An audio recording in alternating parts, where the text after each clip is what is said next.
At 2 a.m., November 19th, 2025, off the occupied Kinburn Spit, 3 Magura V5 sea drones were slicing through the black waves at 50 miles per hour. Each one was packed with 400 pounds of C4. Their GPS coordinates were locked on a Russian ammo depot holding 500 tons of artillery shells. In 45 seconds, it's all going up in smoke. Inside the bunker, Russian soldiers were fast asleep, unaware of the approaching threat. For 2 years, Ukraine had been methodically choking the life out of the Black Sea fleet, sinking or crippling over 15 Russian vessels. It looked like a successful war of attrition. However, that retreat created a new problem. The Kinburn depot became the fleet's last vital artery, pumping lifeblood to the 200 cannons defending the coast. To win the south, Ukraine had to cut it. To find the artery, SBU operatives disguised as local fishermen paddled old wooden boats within 500 yards of the shore. They were planting miniature seismic sensors, no bigger than a USB stick, that could detect the unique vibrations of Russia's supply trucks. The data was beamed in real time back to Kiev via Starlink. From those same boats, they launched a 5-drone wolf pack of FPVs. These things look like toys, but they were aimed at the depot's multi-million-dollar Panzer S1 radar and the Ural trucks that patrolled the perimeter. Russia got arrogant. They saw the Black Sea as Putin's private swimming pool. Their top-of-the-line Nebo M radar, with its 370-mile range, was napping thanks to poor maintenance, and the board guards dismissed the fishing boats as harmless locals. A fatal mistake. They let Ukraine bring a $500 toy to a multi-million-dollar gunfight. On paper, this was a suicide mission. The depot was shielded by a Panzer S1 that could track 22 targets out to 12 miles, the all-seeing Nebo M radar, and patrols of heavy Ural trucks. One mistake, a stray wave knocking a Magura off course by half a degree, a single FPV getting jammed, and the entire SBU team would be vaporized, the ammo depot would be safe, and the Black Sea fleet would live to fight another day. So how could they possibly pull it off? The answer involves a deadly twist that will make your jaw hit the floor. At 01:50 a.m., the opening gambit began with lethal precision. The 3 Magura V5s sliced through the water at 50 miles per hour, their hulls riding just 3 feet above the waves, which made them nearly invisible to radar. Simultaneously, from a rickety-looking fishing boat, the SBU team launched their 5-drone wolf pack. Skimming the coast at just 50 feet, these were Kiev's eyes. They beamed a perfect, crystal-clear video feed back to headquarters, painting the depot's coordinates with an accuracy down to a single foot. Meanwhile, the disguised operators on shore planted their own trap.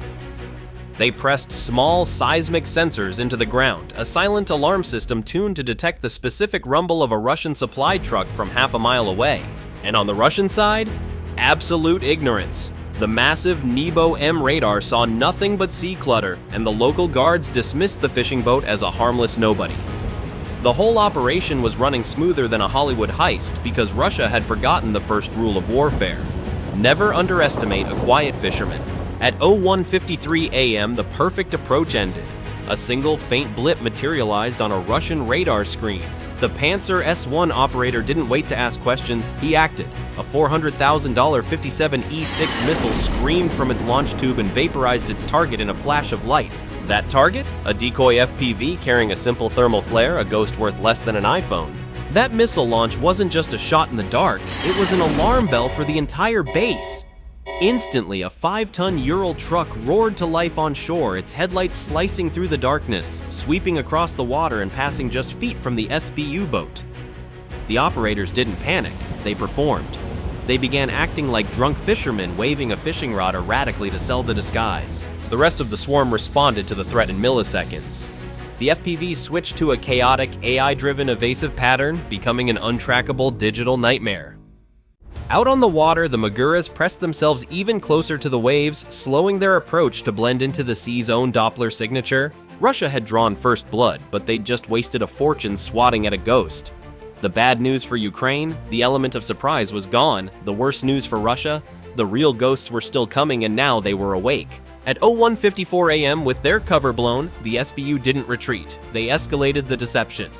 A small, unassuming buoy slipped into the water from the side of their boat. It wasn't a weapon, it was a high-tech fishing lure.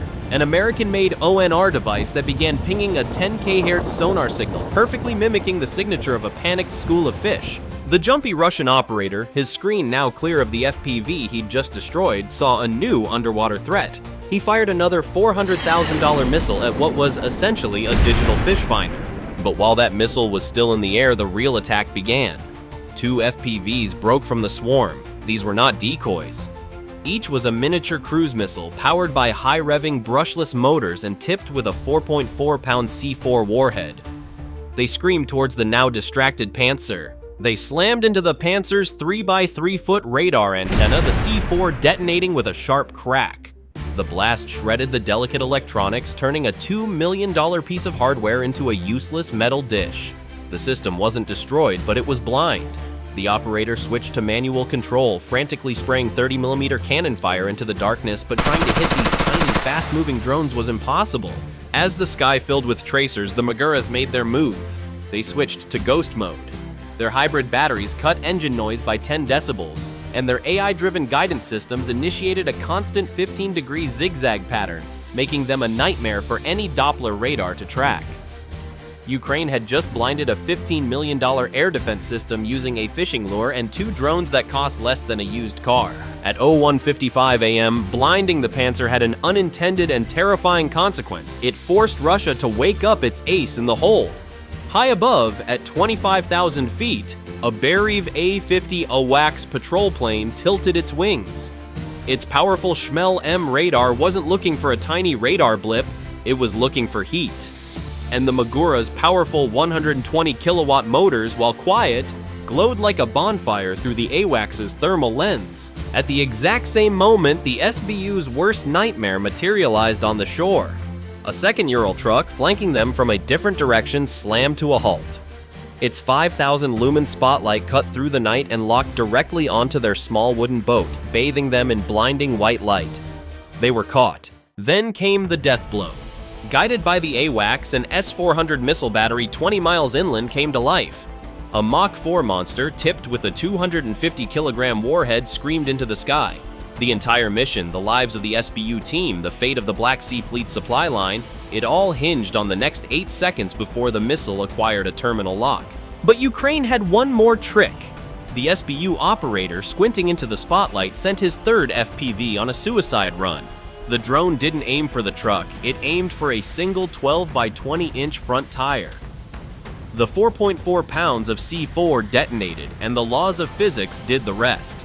The 5-ton truck twisted violently and flipped onto its side, its spotlight now pointing uselessly at the sky. Out on the water, the Magura began to dance for its life. It increased its zigzag pattern to a frantic 20 degrees, forcing the S-400's guidance computer to make thousands of impossible calculations per second. The AWACS was screaming the target's location, but the target refused to fly straight. The missile couldn't keep up. It went ballistic, harmlessly self-destructing miles away. The plan was still alive, but by the thinnest of margins. At 01:56 a.m., with a $1 million missile hunting them and a spotlight pinning them down, the SBU team played their final craziest card.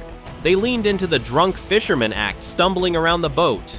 But as the Russian soldiers on the second Ural started to dismount, the SBU operator sent his 4th FPV on a surgical strike.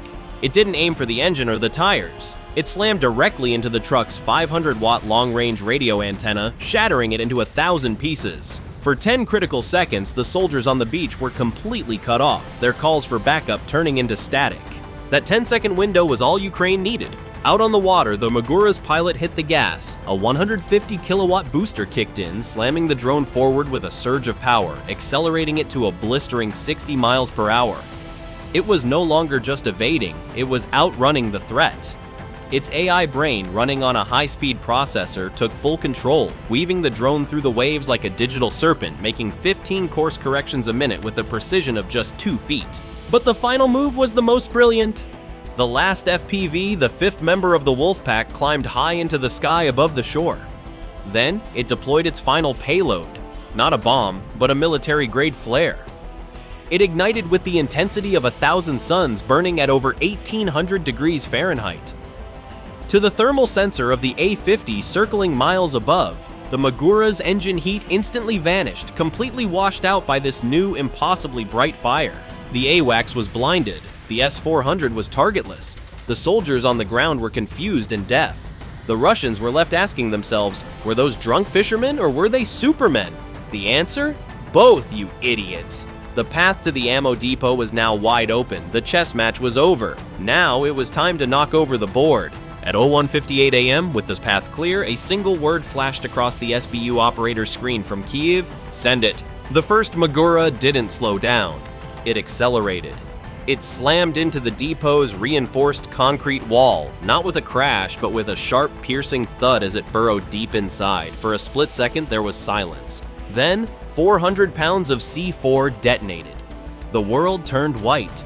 A fireball erupted, a 100-foot-tall middle finger to the Black Sea Fleet, so bright it momentarily turned night into day. But that initial blast? That wasn't even the main event. That was just knocking on the door. The real genius was in the 0.8-second delay fuse. It ensured the warhead didn't just detonate on the surface, it exploded inside the bunker. That created a pressure wave of over 10,000 psi trapped inside a concrete box. With nowhere to escape, that energy became a sledgehammer bouncing off the walls, multiplying its own destructive force. And what was inside that concrete box? 500 tons of Russian artillery shells. The shockwave didn't just knock them over, it cooked them off. A catastrophic chain reaction ripped through the bunker, turning a $100 million asset into a 50-foot deep crater and frying every electrical system for a mile. It's physics 101, don't store all your explosives in one place, unless you're Russia, apparently. The thunderous roar of 200 Russian D-30 cannons that had plagued the coastline was suddenly replaced by a deafening silence. The fire from the depot was so intense it looked like the sun was rising in the middle of the night. On the ground, Russian soldiers weren't fighting. They were running for their lives from the secondary explosions. Amid the chaos, the SBU team's small wooden boat slipped away into the darkness, its mission complete. But they left one asset behind. The last FPV drone, its primary task fulfilled, had one final act. It turned around, hovered at a safe distance, and became a documentarian filming the glorious $100 million carnage for the folks back in Kiev. Hours later, one of Uncle Sam's eyes in the sky, a classified NRO satellite, confirmed it. The fires were still burning 6 hours later. Russia had just lost enough ammunition to buy 200,000 more of the FPV drones that had just wrecked their day. That explosion wasn't just a local event, it was a strategic decapitation. The brain of the operation on the Kinburn Spit had just been vaporized, and the body was now paralyzed. For 48 critical hours, Russian command was in chaos, unable to issue coherent orders. The logistical network froze solid. 50 supply trucks waiting for orders that would never come were sitting ducks. The psychological shockwave hit the Kremlin like a physical blow, with reports of Putin enraged at the incompetence. And the most important part? While Russia was busy pointing fingers and trying to figure out what happened, Ukrainian forces on the Kherson front advanced 5 miles. Russia had gone from a superpower to a meme, all because they ignored a fishing boat. So let this be a lesson. With a handful of brave men pretending to be fishermen, some $500 FPV drones, and a few homegrown sea ninjas, Ukraine proved a fundamental truth. Modern war is won with brains, not just budget. Hey Russia, lock your damn doors next time. So I gotta ask you, the real armchair generals out there, what would you have targeted first with that FPV? The radar or the truck? Drop your tactical masterstroke in the comments, hit that like button if you enjoyed the fireworks, and subscribe for more stories of Russian assets going up in smoke.